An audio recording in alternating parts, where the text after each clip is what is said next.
رب اشرح لي صدري ويسر لي أمري واحلل عقدة من لساني يفقهوا قولي واجعل لي وزيرا من أهلي۔ السلام علیکم ورحمۃ اللہ وبرکاتہ۔ آج ہم سورۃ البقرہ کی آیہ نمبر 214 دیکھنے جا رہے ہیں۔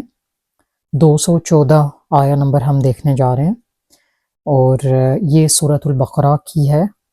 اور سورۃ البقرہ قرآن کی بہت بڑی سورہ ہے، اور جیسا کہ ہم جانتے ہیں کہ یہ سورہ مدینہ میں نازل ہوئی، اور اس کے ابتدائی جو 16 رکوع ہیں وہ خصوصاً اللہ تعالیٰ نے یہودیوں سے خطاب کیا، وہ لوگ جو اپنا دین بھلا چکے تھے بنی اسرائیل سے، کیونکہ مدینہ میں جب رسول اللہ صلی اللہ علیہ وسلم ہجرت کر کے پہنچے تو ان کا واسطہ یہودیوں سے ہوتا تھا۔ جب یہودیوں سے واسطہ پڑا تو اللہ تعالیٰ نے انہیں خطاب کرنا شروع کیا تاکہ وہ بھی دین کو سمجھیں اور اس دین کی طرف آئیں۔ کتنا دین ان کا بگڑ چکا تھا، اور ان کے دین میں بھی مسلسل خرافات داخل ہوتی رہی تھیں، تو اللہ تعالیٰ انہیں بار بار یاد کرواتے رہے، یا بنی اسرائیل اذکروا نعمتی التی، بار بار یہ ہم سنتے ہیں اس سورہ میں، اے بنی اسرائیل تم وہ نعمتیں اللہ کی یاد کرو جو اللہ نے تمہیں دی، کہ نعمتوں کو یاد کرو گے تو تمہارا دل نرم ہوگا، تم اللہ تعالیٰ کی طرف پلٹو گے۔ یہ دین بھی اسی دین کا حصہ ہے۔ اسلام جو ہے وہ ابھی شروع نہیں ہوا، جو تمہارے انبیاء تھے وہ بھی اسلام ہی کی دعوت دینے آئے تھے، تو رسول اللہ صلی اللہ علیہ وسلم اسی اسلام کی چین کا حصہ ہیں جو پہلے تمہارے انبیاء لے کے آئے تمہاری طرف۔ تو آیا بہت سخت ہے، اس میں بہت لیسنز ہیں، ٹیک اویز ہیں، a lot to learn from this ayah as usual. May Allah subhanahu wa ta'ala help us to learn whatever He wants to teach us in this ayah. آمین۔ اللہ فرماتے ہیں ام حسبتم ان تدخلوا الجنہ، کیا تم نے گمان کر رکھا ہے کہ تم ایسے ہی جنت میں داخل ہو جاؤ گے؟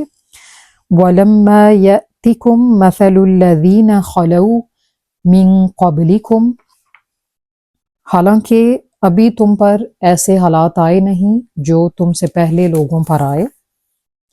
مَسَّتْهُمْ بَأْسَاءُ وَالضَّرَّاءُ وَزُلْزِلُوا، ان کو تنگ دستی اور تکلیف پہنچی اور بری طرح ہلائے گئے، بری طرح ہلا دیے گئے۔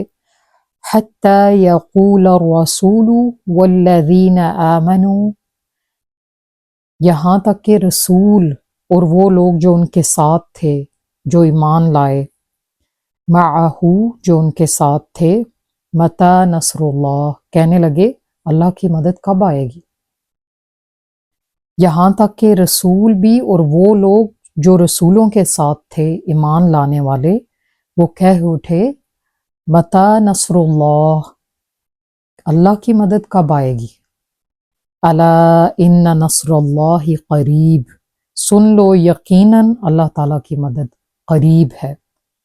اللہ آگے سے جواب دیتے ہیں سن لو یقیناً اللہ کی مدد قریب ہے۔ تو یہ ہو نہیں سکتا کہ جب آپ اللہ کی مدد مانگیں تو اللہ تعالیٰ آپ کی مدد نہ کرے۔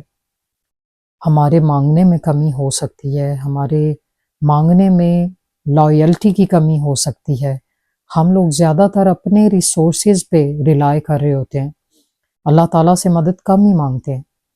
ہم ایک دم سے اینکشیس ہو جاتے ہیں، ڈپریسڈ ہو جاتے ہیں، اور ہاتھ پاؤں مارنے لگتے ہیں، بے صبری کا مظاہرہ کرتے ہیں۔ تو اللہ فرماتے ہیں یہاں پہ کیا تم نے گمان کر لیا کہ تم ایسے ہی جنت میں داخل ہو جاؤ گے؟ ام حسبتم ان تدخلوا الجنہ، ایسے ہی داخل ہو جاؤ گے تم جنت میں؟ یہ تمہارا گمان ہے، یعنی یہ تمہارا گمان ہے، ایسے ہو نہیں سکتا کہ اللہ تعالیٰ ایسے ہی کسی کو جنت میں داخل کر دے۔ آپ دیکھیں چھوٹی چھوٹی اسامیوں کے لیے کس قدر محنت ہوتی ہے، دیکھا جاتا ہے کہ ڈگری اوریجنل ہو، ایک انسان اس کے قابل ہو، اور آیا وہ اپنی ڈیوٹیز کے ساتھ لائل بھی ہے کہ نہیں، آیا وہ اس جاب کو صحیح سے کر پائے گا کہ نہیں، دیکھا جاتا ہے، حتیٰ کہ اس کا بیک گراؤنڈ بھی چیک کیا جاتا ہے کہ آیا یہ انسان واقعی صحیح ہے، اس نوکری کے قابل ہے۔ تو کیا جنت میں اللہ تعالیٰ ایسے ہی ڈال دیں گے؟ جنت کے لیے بہت زیادہ تگ و دو کرنی پڑتی ہے، اور اللہ تعالیٰ کی آزمائش بہت سخت ہوتی ہے۔ اللہ تعالیٰ نے بھی دیکھنا ہے کہ جنت کے لائق کون ہے۔ جنت کی ٹرانزیکشن کوئی چھوٹی موٹی ٹرانزیکشن نہیں ہے، آپ ہمیشہ کی نعمتوں کا سودا کرنے جا رہے ہیں، ہمیشہ کی زندگی کا سودا کرنے جا رہے ہیں، اور ایک دفعہ جو جنت میں داخل ہو گیا وہ نکالا ہی نہیں جائے گا وہاں سے۔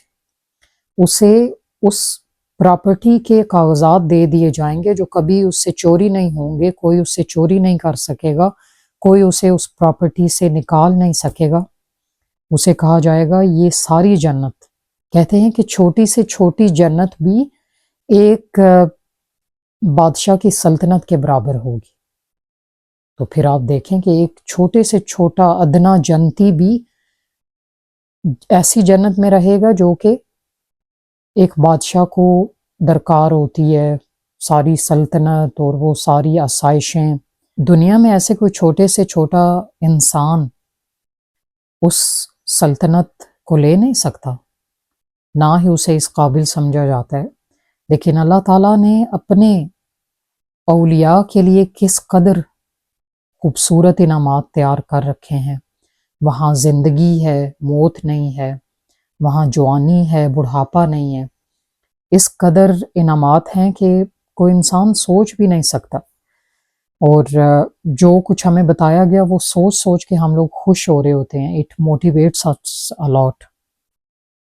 اللہ فرماتے ہیں وَلَمَّا يَأْتِكُمْ مَثَلُ الَّذِينَ خَلَوْا مِن قَبْلِكُمْ، حالانکہ ابھی تم پر ایسے حالات گزرے ہی نہیں جو تم سے پہلے لوگوں پہ گزرے۔ کیسے کیسے حالات ان پر گزرے؟ مَسَّتْهُمُ الْبَأْسَاءُ وَالضَّرَّاءُ وَزُلْزِلُوا، ان کو تنگ دستی پہنچی، تکلیف پہنچی، سختیاں پہنچی، اور وہ ہلا مارے گئے۔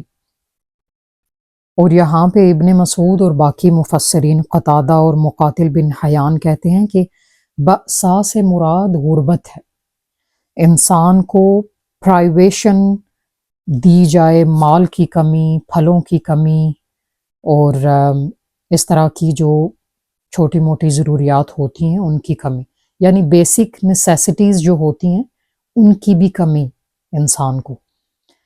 اور ایسا ہوتا ہے بہت سے علاقوں میں، ایسا ہے، بلکہ جب دجال آئے گا تو ہمیں اسی طرح آزمایا جائے گا، پھلوں کی کمی سے، سبزیوں کی کمی، فروٹس، ویجیٹیبل، زمین اگانا چھوڑ دے گی، اور پھر وہ حکم دے گا زمین کو اور زمین پھل اگائے گی، اور اسی طرح بادل بارش برسانا چھوڑ دیں گے تو وہ بادلوں کو حکم دے گا تو بارش ہوگی۔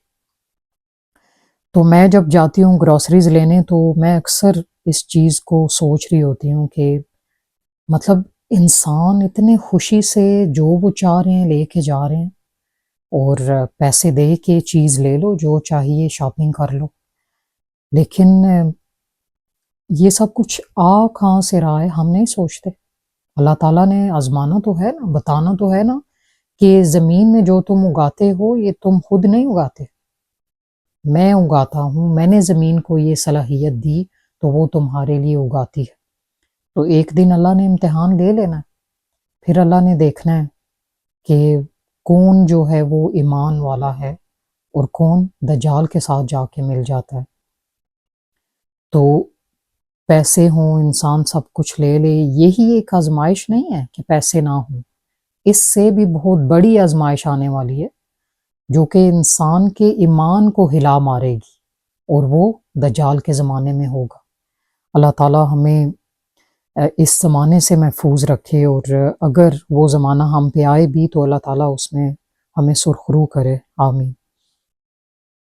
تو یہ ہے کہ یا تو اپنے آپ کو مومن کہنا انسان چھوڑ دے، اور اگر کہہ دیا ہے تو کنفیوزڈ نہ ہو، اپنے آپ کو کنفیوز نہ کرے، یہ سوچ لے کہ اگر ایمان میں داخل ہو چکے ہیں، مسلم بن چکے ہیں، کلمہ پڑھ لیا ہے، بھلے ہم لوگ مسلمان فیملی میں پیدا ہوئے ہیں تو مسلمان، اگر مسلمان اپنے آپ کو کہہ دیا ہے تو آزمائشوں کے لیے تیار ہو جائے۔ پھر یہ سوچ لیں کہ امتحانات یقینی ہیں، یہ سب ہونے والا ہے، اور جب اللہ تعالیٰ کسی پہ کوئی امتحان ڈالتے ہیں تو وہ یہ ایکسپیکٹ کر رہے ہوتے ہیں کہ انسان اللہ کی طرف پلٹے، اپنے ریسورسز پہ ریلائی نہ کرے۔ ہاں، ہاتھ پاؤں مارنا it's all right, it's natural, لیکن اس کے ساتھ ساتھ صبر بہت ضروری ہے۔ اللہ تعالیٰ نے بھی دیکھنا ہے کہ انسان کیا کرتا ہے، وہ ویلا کر کے اس وقت کو اسی طرح جو ہے وہ رو کے اور رلا کے گزار دیتا ہے یا صبر کرتا ہے۔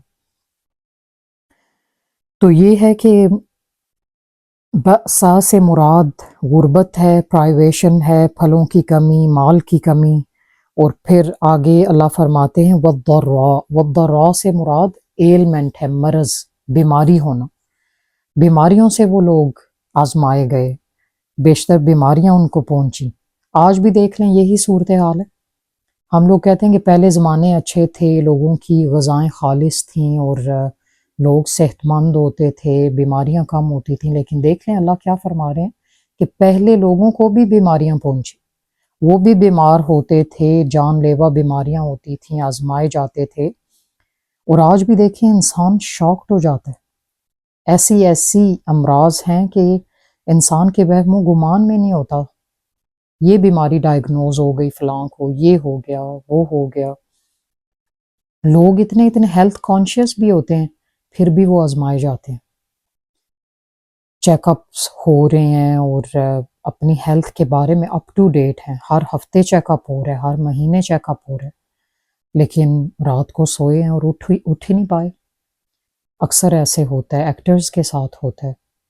یہ پچھلے سال کی شاید بات ہے، انڈیا میں کوئی ینگ ایکٹر اس طرح سے مرا تھا اور کہتے ہیں جی ہارٹ اٹیک ہوا۔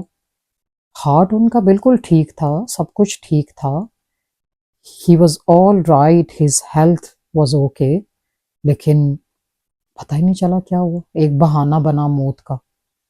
تو اتنے ینگ لوگ جو فوت ہو جاتے ہیں بغیر کسی بیماری کے، فوراً سے کچھ نہ کچھ بہانہ بن جاتا ہے۔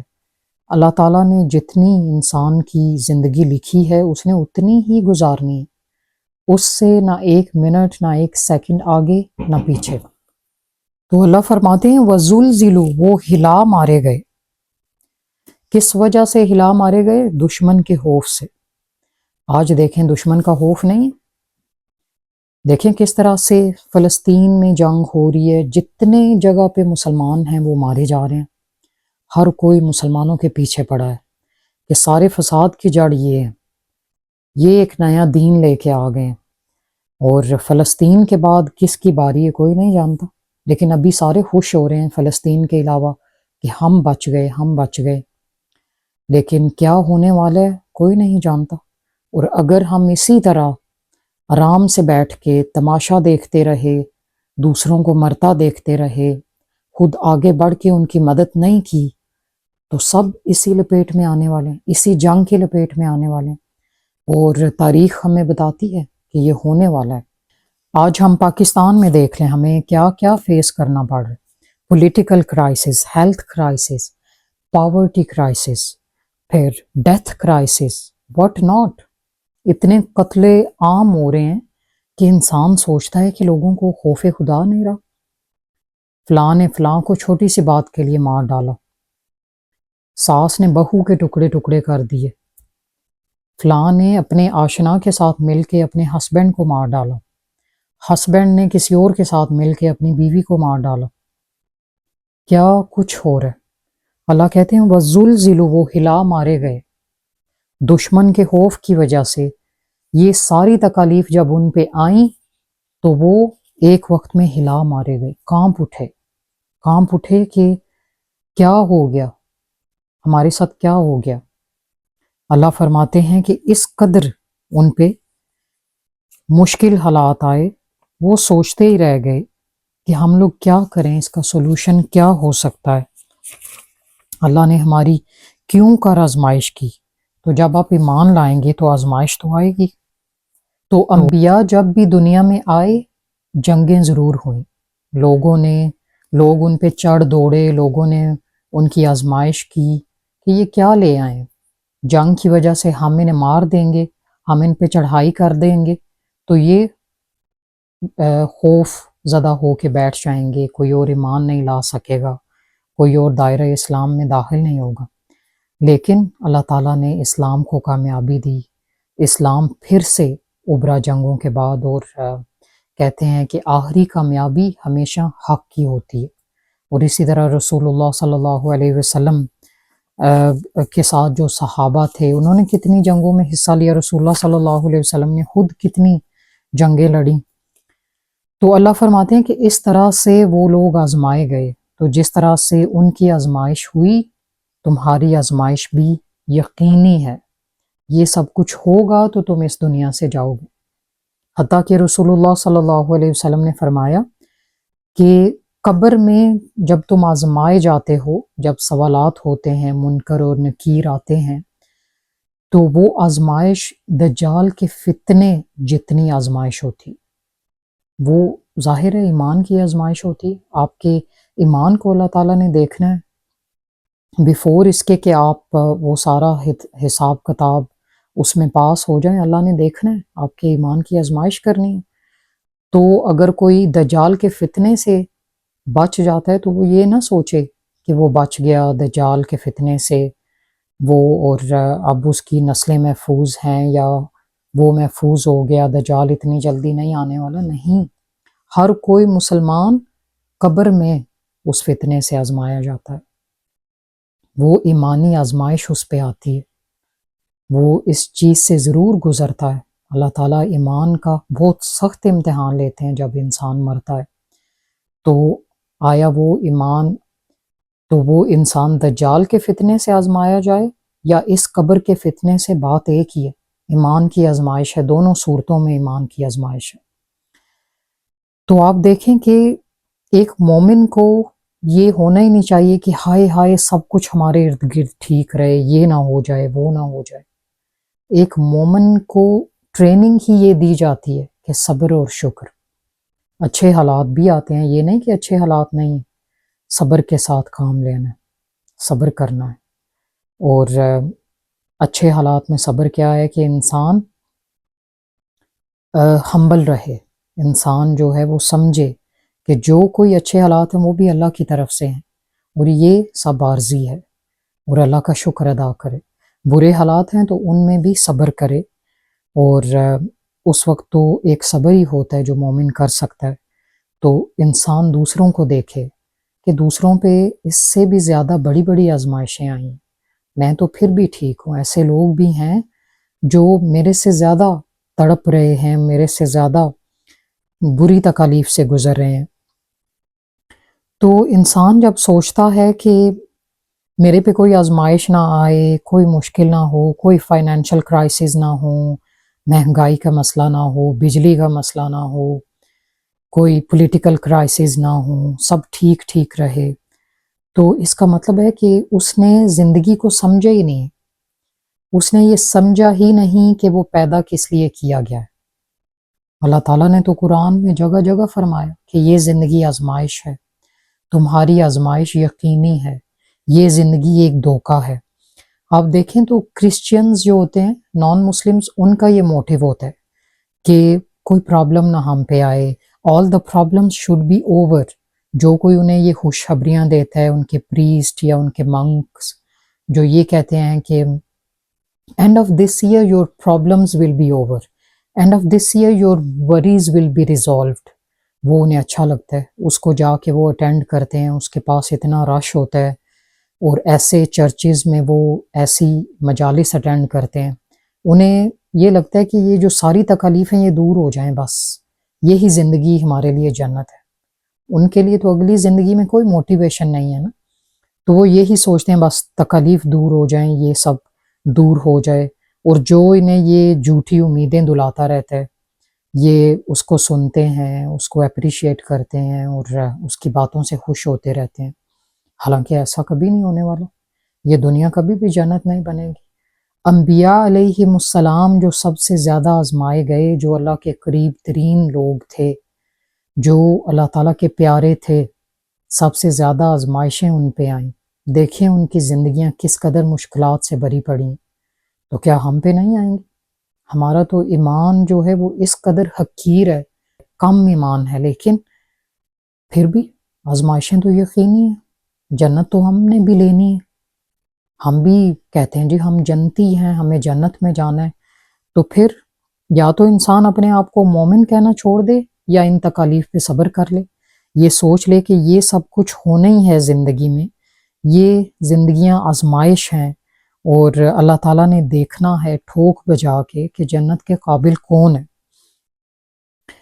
تو ایسے کیسے ہو سکتا ہے کہ اللہ تعالیٰ آپ کو ایمان بھی دیں، مسلم گھرانے میں آپ کی پیدائش بھی ہو، اور پھر آپ پہ کوئی آزمائش نہ آئے؟ ایسا نہیں ہو سکتا۔ اور رسول اللہ صلی اللہ علیہ وسلم کی حدیث ہے، حباب بن ارت رضی اللہ عنہ کہتے ہیں کہ ہم نے رسول اللہ صلی اللہ علیہ وسلم سے عرض کی کہ یا رسول اللہ، آپ اللہ سے کہیے کہ ہماری مدد کرے، تو آپ صلی اللہ علیہ وسلم کا چہرہ مبارک سرخ ہو گیا، فرمایا کہ تم سے پہلے لوگوں پر اس سے زیادہ مصیبتیں آئیں۔ کیا مصیبتیں آئیں؟ آرا لے کے انہیں جسم کے درمیان سے چیرا جاتا، سر سے پاؤں تک ان کو دو حصوں میں تقسیم کر دیا جاتا، پھر بھی وہ ایمان سے نہیں پھرے۔ پھر آپ صلی اللہ علیہ وسلم نے فرمایا کہ لوہے کی کنگیاں لے کے ان کے جسم پر چلائی جاتی اور ان کی ہڈیاں واضح ہو جاتی، پھر بھی وہ ایمان سے نہ پھرے۔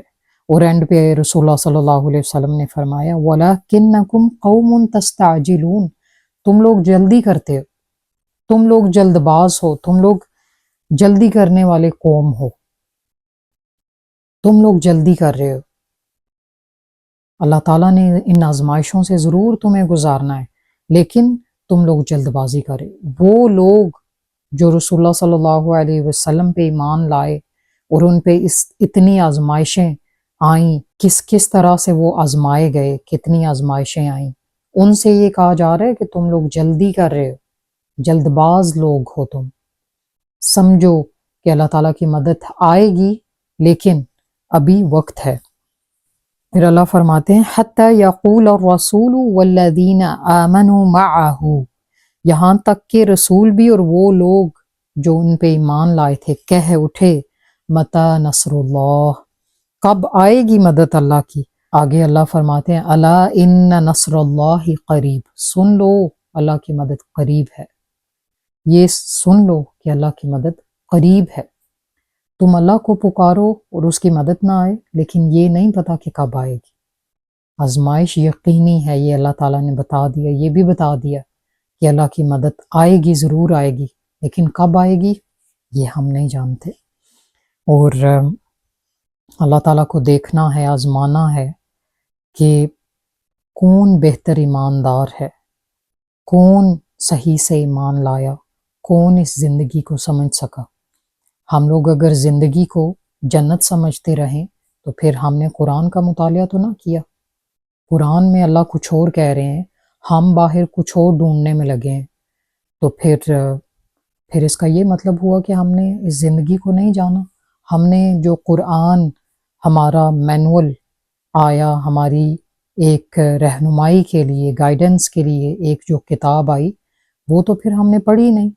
اللہ تو کچھ اور کہہ رہے ہیں قرآن میں، اور ہم آج آسانیاں ڈھونڈ رہے ہیں اس زندگی میں۔ تو یہ ایک کھلم کھلا تضاد ہے کہ ہمیں یہ سمجھ لینا چاہیے کہ اس زندگی میں آزمائش ہماری یقینی ہے، کوئی چھوٹا ہے بڑا ہے، ہر کسی کی آزمائش ہونی ہے اور اسے آزمایا جانا ہے۔ اللہ نے دیکھنا ہے کہ اس کا ایمان کیسا ہے، کیا اس قابل ہے کہ وہ اگر آزمایا جائے تو وہ اپنے ایمان پہ قائم رہے، اگر وہ آزمایا جائے تو وہ ثابت قدم رہے۔ آج اب دیکھیں کہ بچے جب چھوٹے ہوتے ہیں نا، وہ کے ماں باپ سے محبت جتا رہے ہوتے ہیں، ہم آپ سے پیار کرتے ہیں، ماں باپ بھی کہہ رہے ہوتے ہیں ہم آپ سے پیار کرتے ہیں۔ پیار بھلے ہے، محبت ہے، وہ ایک اٹیچمنٹ جو ہے سو ہے، لیکن جب وہ بڑے ہوتے ہیں بچے، پھر جب ماں باپ انہیں کچھ کرنے کو کہتے ہیں کہ بیٹا اب یہ کام کرنا ہے، اس میں میری مدد کراؤ، یا ہمیں اس طرح سے فائنینشل ہیلپ چاہیے بیٹا میری مدد کرو، پھر پتہ چلتا ہے کہ کون لائل تھا، کس کو اصلی محبت ہے، کس کو صحیح سے ماں باپ سے اٹیچمنٹ ہے، محبت ہے۔ تو پھر ماں باپ سوچتے ہیں کہ اچھا یہ بات ہے، یعنی اس وقت جو محبت جتائی جا رہی تھی وہ آج گل ہو کے رہ گئی، محبت ختم ہو گئی، کیونکہ جب ان سے کوئی کام کہا جائے، کرنے کو کچھ کہا جائے، پھر پتہ چلتا ہے کہ آیا واقعی یہ انسان لائل تھا یا نہیں تھا۔ تو اللہ تعالیٰ نے بھی دیکھنا ہے، جب کوئی انسان آزمایا جاتا ہے تو پھر پتہ چلتا ہے کہ اس کا ایمان کتنا ہے۔ ہم لوگ اچھے حالات ہوں گے تو خوش رہیں گے، ہم یہ نہیں سوچیں گے کہ یہ اچھے حالات بھی آزمائش ہیں، اللہ نے ہمیں آزمانا ہے۔ ہم خوش رہیں گے، ہماری خوشی کا کوئی ٹھکانہ نہیں ہوگا۔ جوں ہی کوئی مصیبت پریشانی آئی، ہم نے واویلا شروع کر دیا۔ تو ایسے تو نہیں صبر کا امتحان ہوتا۔ صبر اللہ تعالیٰ نے دیکھنا ہے کہ آپ میں کتنا ہے۔ آیا آپ مشکل کے وقت صبر کرتے ہیں کہ نہیں، یہ اللہ تعالیٰ نے دیکھنا ہے۔ اور آپ صرف اپنے ریسورسز پہ ریلائی کرتے ہیں یا اللہ سے مدد مانگتے ہیں؟ آج ہماری سب سے بڑی جو کم عقلی ہے وہ یہی ہے کہ ہم لوگ سوچتے ہیں کہ فائنینشلی ہم لوگ سٹیبل ہوں، جب کوئی مصیبت آئے ہم اللہ سے نہ مدد مانگیں، خود ہی سب کچھ کرتے رہیں، اپنے مالک خود بن جاتے ہیں ہم لوگ، اور کہتے ہیں ہم کر سکتے ہیں، جو کوئی مصیبت آئے گی پیسے ہوں گے تو سب بہتر ہو جائے گا، پیسے ہوں گے تو علاج بھی ہوگا، یہ بھی ہوگا، وہ بھی ہوگا۔ کتنے پیسوں والے آج رو رہے ہیں، ان کی زندگیاں بالکل تباہ ہو گئیں۔ جب تک اللہ کی مدد، اللہ تعالیٰ کی رحمت کا سایہ آپ کی زندگی میں نہیں ہوگا، آپ کامیاب نہیں ہونے والے۔ اللہ تعالیٰ کی مدد زندگی میں ہونا ضروری ہے، اللہ سے مدد مانگنا ضروری ہے۔ اسی لیے دعا کو عبادت کہا گیا نا، کہ مومن جو ہے وہ دعاؤں پہ بھروسہ کرتا ہے، اس کا سارا بھروسہ اپنے وسائل پہ نہیں ہوتا، اپنی ابیلٹیز پہ نہیں ہوتا۔ اسے پتہ ہے کہ میں اگر اس بیماری سے، اس آزمائش سے نکلوں گا تو اللہ کی مدد سے نکلوں گا۔ اور انبیاء جو تھے، حضرت داؤد علیہ السلام، حضرت سلیمان علیہ السلام، اتنے ریسورسز ہونے کے باوجود کتنے وہ ہمبل تھے، اللہ کو یاد کرنے والے، اللہ سے ڈرنے والے، ہر حالات میں اللہ کو پہچانا۔ انہیں پتہ تھا کہ ریسورسز سب کچھ نہیں ہے، یہ دنیا آزمائش ہے، اور ادھر آنکھ بند ہوئی سب کچھ ہم سے لے لیا جائے گا، قبر میں کوئی بھی نہیں کچھ لے کے جانے والا۔ اور اسی لیے کہتے ہیں کہ کفن کی کوئی جیب نہیں ہوتی، اگر جیب ہوتی تو انسان بھر لیتا اس جیب میں جو کچھ چاہتا، اپنا موبائل ساتھ لے جاتا، نقدی لے جاتا، زیورات لے جاتا۔ تو ہمیں اللہ تعالیٰ کی مدد کیوں چاہیے؟ کیونکہ اگلی جو زندگی ہے وہ اللہ کی مدد کے بغیر اس میں ہم کامیاب نہیں ہونے والے۔ تو اس لیے ہمیں اللہ تعالیٰ کی مدد درکار ہے، بھلے کتنے ہی وسائل ہمارے پاس ہوں اس دنیا میں، ہم اللہ کی مدد کے بغیر کسی بھی مصیبت سے، پریشانی سے اوور کم نہیں کر سکتے جب تک اس کی مدد نہ ہو۔ اور مومن جو ہے وہ ہر لحاظ میں اللہ کو یاد کرنے والے ہوتے ہیں، اللہ کو پکارنے والے، اللہ کو ہر وقت یاد کرنے والے کہ یا اللہ یہ زندگی تو ہے یہ آزمائش ہے، ہم جانتے ہیں کہ یہ زندگی آزمائش ہے، تم نے جنت کا وعدہ نہیں کیا اس زندگی میں، بلکہ یہ زندگی مومن کے لیے قید خانہ ہے۔ اور جو کوئی اس زندگی کو سمجھ جائے اس کی اگلی زندگی آسان ہو جاتی ہے۔ Whoever understands his purpose of life, his next life will be successful, right؟ اللہ فرماتے ہیں الا ان نصر اللہ قریب، یہ مت سوچو کہ اللہ کی مدد نہیں آنے والی۔ ہم لوگ مصیبت پریشانی میں یہ سوچ رہے ہوتے ہیں کہ مدد کبھی نہیں آئے گی، اللہ کبھی نہیں ہماری مدد کرنے والا، اتنے بے صبرے ہو جاتے ہیں، ایک منٹ ہم ایک سال کی طرح گزار رہے ہوتے ہیں۔ Why you have to think too much about that disease or that situation؟ کہتے ہیں کہ جتنا آپ اس سچویشن کو اپنے دماغ پہ حاوی کریں گے اتنے آپ بے صبرے ہوتے جائیں گے۔ ان نعمتوں کے بارے میں سوچیے، be positive and think about other blessings which you have from Allah سبحانہ وتعالی۔ اس سچویشن کو، اس بیماری کو، اس آزمائش کو سوچنا چھوڑ دیں، جتنا اس کے بارے میں سوچیں گے اتنا وہ آپ کے دماغ پہ حاوی ہوتا جائے گا، اتنا وہ آپ کا فوکل پوائنٹ بن جائے گا، اور اتنے آپ اس سے اوور کم نہیں کر سکیں گے۔ Think about other things which you have. اللہ یہی فرما رہے ہیں کہ اللہ کی مدد آئے گی، ضرور آئے گی، اللہ کی مدد قریب ہے۔ اور جو کوئی بیماری یا پریشانی یا اپنی کسی کلیمٹی کے بارے میں سوچنا چھوڑ دے، اپنی نعمتوں کے بارے میں سوچے، تو اس کا وقت بھی جلدی گزر جاتا ہے۔ اسے لگتا ہے کہ اللہ کی مدد بالکل قریب تھی، میں نہیں دیکھ پایا۔ اور باقی نعمتوں کے بارے میں جب وہ سوچتا ہے تو شکر کی کیفیت آتی ہے، اس پہ شکر کرنے کے قابل ہو جاتا ہے، اتنے سارے انعامات۔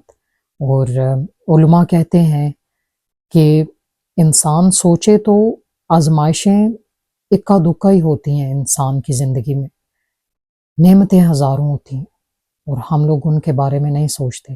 ہمارا فوکل پوائنٹ وہ ایک چھوٹی سی آزمائش ہوتی ہے، وہ ایک چھوٹا سا وہ نقطہ ہوتا ہے جو ہمیں درد دے رہا ہوتا ہے، دکھ دے رہا ہوتا ہے، اسی کے بارے میں ہم لوگ سوچ سوچ کے پریشان ہو رہے ہوتے ہیں۔ حالانکہ یہ ہم سے مطلوب ہی نہیں، یہ ہم سے ایکسپیکٹ ہی نہیں کیا جا رہا۔ ہمیں تو یہ پتہ ہونا چاہیے۔ ایک انسان جس نے امتحان کی تیاری کر رکھی ہو، جس کو پتہ ہو کون کون سے سوالات امتحان میں آنے ہیں، وہ تو کمرہ امتحان میں اینکشیس نہیں ہوگا۔ اسے پتہ ہوگا کہ یہ کچھ ہونا تھا، یہ سب ہونا تھا کمرہ امتحان میں، یہ آزمائشیں، یہ سوالات، مشکل سوالات تو آنے تھے، تو پھر انسان وویلا کیوں کرے۔ اور آپ صلی اللہ علیہ وسلم کی مشہور حدیث جو ہے کہ مومن کا معاملہ ہی عجیب ہے، جب اس پہ اچھے حالات آتے ہیں تو وہ شکر کرتا ہے، اور جب برے آتے ہیں تو وہ صبر کرتا ہے۔ یہ دو چیزیں اسے جو ہے وہ کامیابی دیتی ہیں، اور وہ ان کے ذریعے ریوارڈ حاصل کرتا رہتا ہے۔ تو اللہ تعالی ہمیں سمجھنے کی توفیق دے، اور ہمارا اس پہ ایمان ہو کہ ان نصر اللہ قریب، اللہ کی مدد بہت قریب ہے، چاہے جیسے بھی حالات ہیں اللہ تعالیٰ سب جانتے ہیں۔ فائنینشیل کرائسس ہیں، پولیٹیکل کرائسس ہیں، ہیلتھ کرائسس ہیں، اللہ تعالیٰ کا ہمیں ان آزمائشوں میں ڈالنا ہی ایک بہت بڑی رحمت کی بات ہے، کیونکہ اللہ تعالیٰ جب مومن کو آزماتے ہیں تو مقصد یہی ہوتا ہے کہ اس کے درجات بلند ہوں، اور وہ کسی طرح اس جنت کے قابل ہو جائے جو درجات اللہ تعالیٰ نے اس کے لیے آخرت میں رکھے ہیں، ان کے قابل ہو جائے، ان کو پا لے۔ اللہ تعالیٰ ہمیں سمجھ کی توفیق دے، آمین۔ السلام علیکم ورحمۃ اللہ وبرکاتہ۔